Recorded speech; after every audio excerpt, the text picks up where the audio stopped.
Question 3a. Give 6 reasons why the Israelites asked Samuel to appoint a king for them.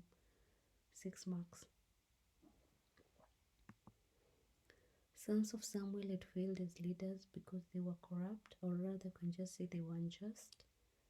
They wanted to be equal to other neighboring nations that were ruled by kings. They wanted a political government with a strong military force governed by secular laws. They wanted an earthly king whom they could approach. They wanted a warrior king who would lead them to victory against their enemies. They had forgotten that Yahweh was the unseen ruler as a covenant people. Samuel had become too old. So they feared the leadership vacuum at the death of Samuel. Samuel had imposed his sons as judges, and the sons of Samuel did not have leadership qualities of their father. Question 3b. Outline 8 activities in the life of King David that showed that he had faith in God. 8 marks. He killed Goliath with a stone and a sling because he believed that God would fight on his behalf. He accepted to be anointed by Samuel as the second king of Israel. He trusted all the promises that God made to him through Nathan. He wanted to build a temple for God.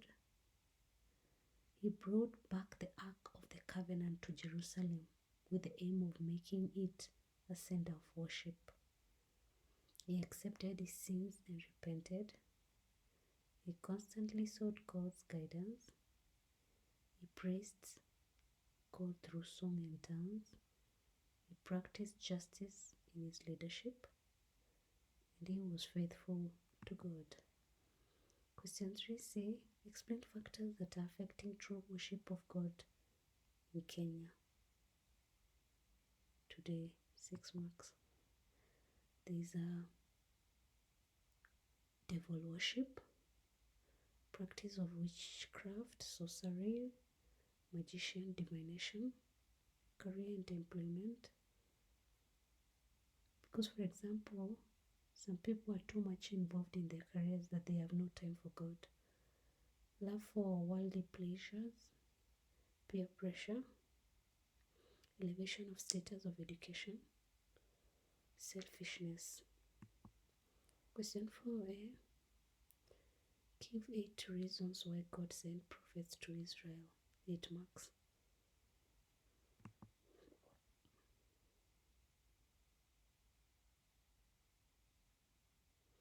To act as mediators between God and the people, to speak on behalf of God, to foretell future events, to guide and counsel kings,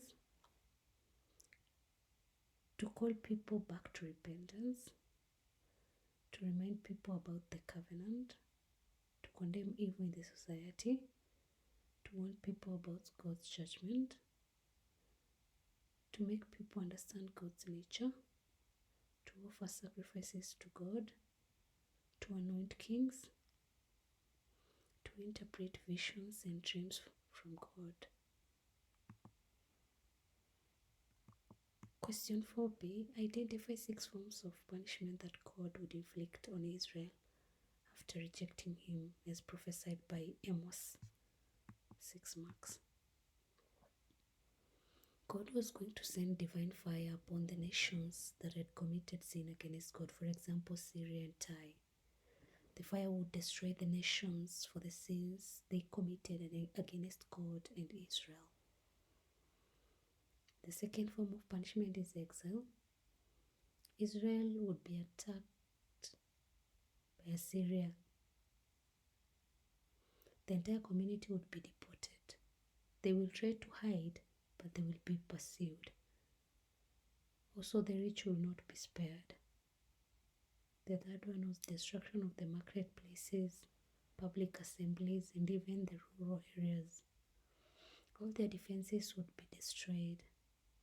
The holy and the high places would be spared. Number 4, there is death.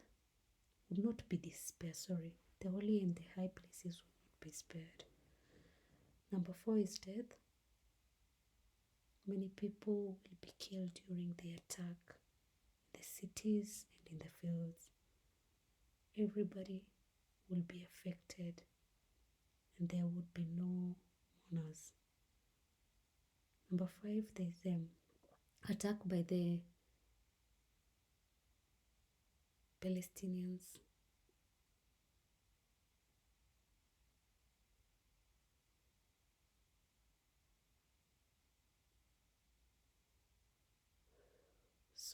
There will be attack of the pestilence, or there will be an epidemic. Those who will escape the attack of the Assyrians will be attacked by a plague. That is, one person would survive in an infected house. Those who would survive will be filled with sorrow and loneliness. Earthquake. This would destroy the houses of both the rich and the poor. The whole place would be a field of debris. Famine of the world of God. God would withdraw his message from the people. People would move from place to place in search of God's word. There will be an eclipse. God would send darkness that would cover the whole land.